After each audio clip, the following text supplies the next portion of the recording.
Assalamualaikum warahmatullahi wabarakatuh. Sebelum Bapak menjelaskan lebih lanjut, menjelaskan terlebih dahulu pelajaran prakarya kelas 8 bab 1 tentang kerajinan bahan lunak, terlebih dahulu Bapak akan memerintahkan siswa suruh mengisi absen lebih dahulu. Diisi dulu absennya, semuanya diisi, jangan sampai lupa. Kemudian setelah itu nanti barangkali ada tugas harus dikumpulkan di kantor. Nanti barangkali ada tugas-tugas itu harus dikumpulkan di kantor. Nah, kemudian baru Bapak akan memulai. Setelah kamu mengisi absen, baru Bapak akan memulai pelajaran, yaitu bab 1, judulnya kerajinan bahan lunak. Sehingga bahan lunak itu ada beberapa yang perlu kita ketahui oleh siswa, yaitu yang pertama adalah bahan lunak itu dengan adanya prinsip kerajinan bahan lunak. Pertama kali yaitu prinsipnya bagaimana kerajinan bahan lunak tersebut. Sehingga di sini dalam prinsip kerajinan bahan lunak, sebelum Bapak lebih lanjut, terlebih dahulu Bapak akan menjelaskan kerajinan dari bahan lunak biasanya terbuat dari bahan-bahan yang mempunyai tekstur lunak, baik secara alami maupun buatan.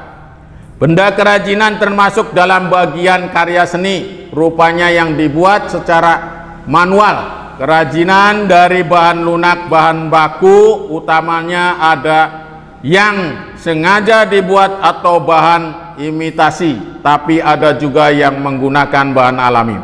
Maksudnya prinsip di sini dari beberapa bahan yang kita temukan mengenai masalah bahan lunak tersebut, itu bisa digunakan kembali atau dari bahan secara alami ataupun bahan yang buatan tersebut. Contohnya alami yaitu seperti dari buah-buahan. Nah, di sini nanti Bapak akan dijelaskan satu persatunya. Ini baru akan diketahui sekilas saja.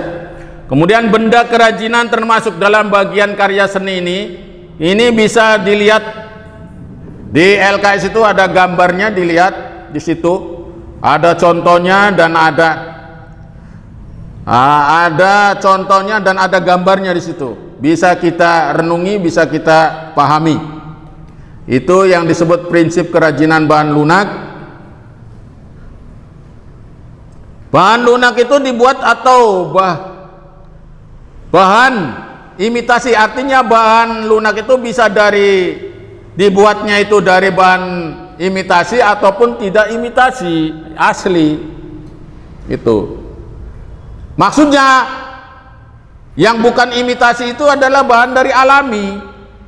Kalau imitasi itu bahan yang sudah dibuat oleh manusia kemudian dibuat kembali.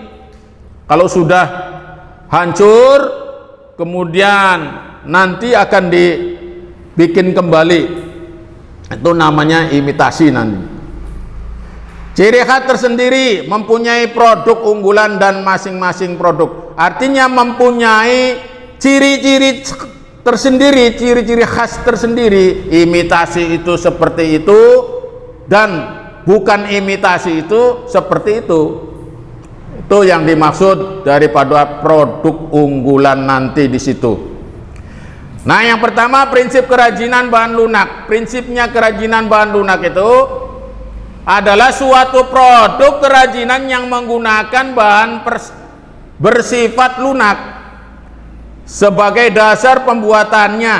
Pada prakteknya, kerajinan dibuat dengan mempertimbangkan wilayah kerja dengan beberapa prinsip. Di antaranya ada 3 prinsip.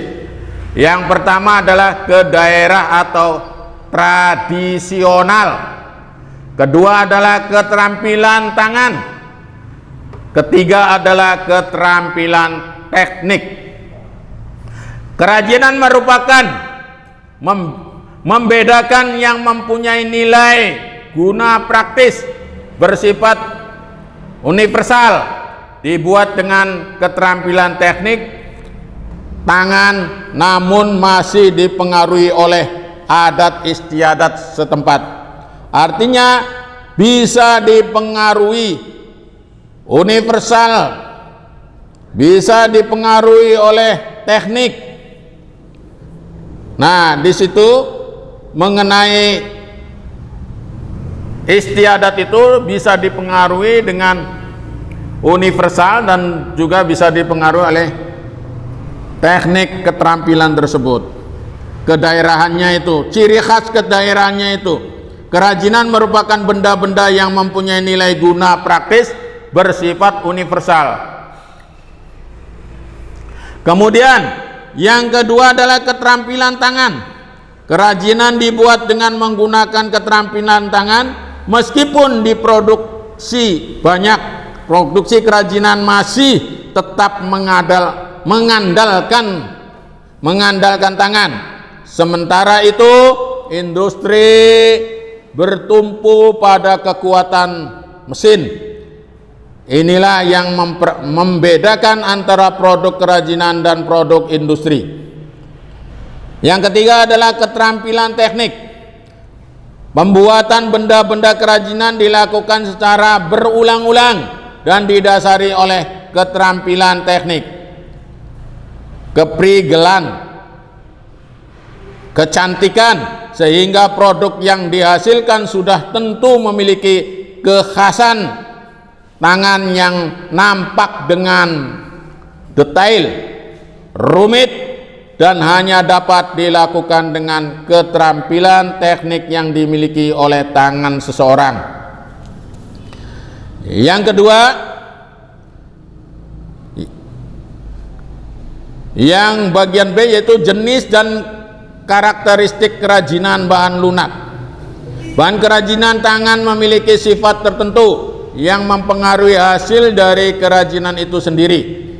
Pada jenis kerajinan bahan lunak, bahan baku dipakai lebih banyak memanfaatkan bahan-bahan dari alam seperti tanah liat dan kayu.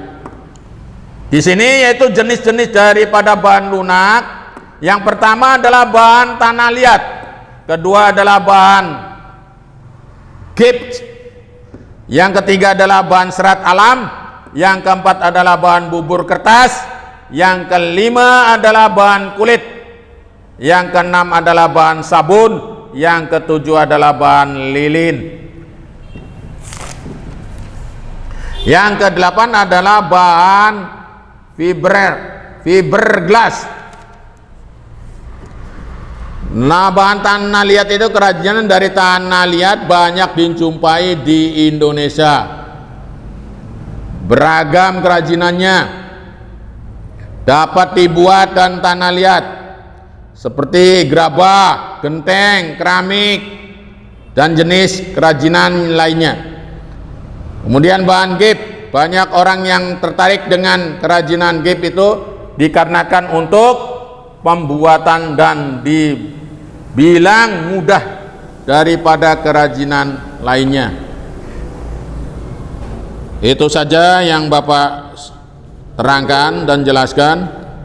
Mudah-mudahan ada manfaatnya, berguna bagi siswa. Wabillahi taufiq wal hidayah. Wassalamualaikum warahmatullahi wabarakatuh.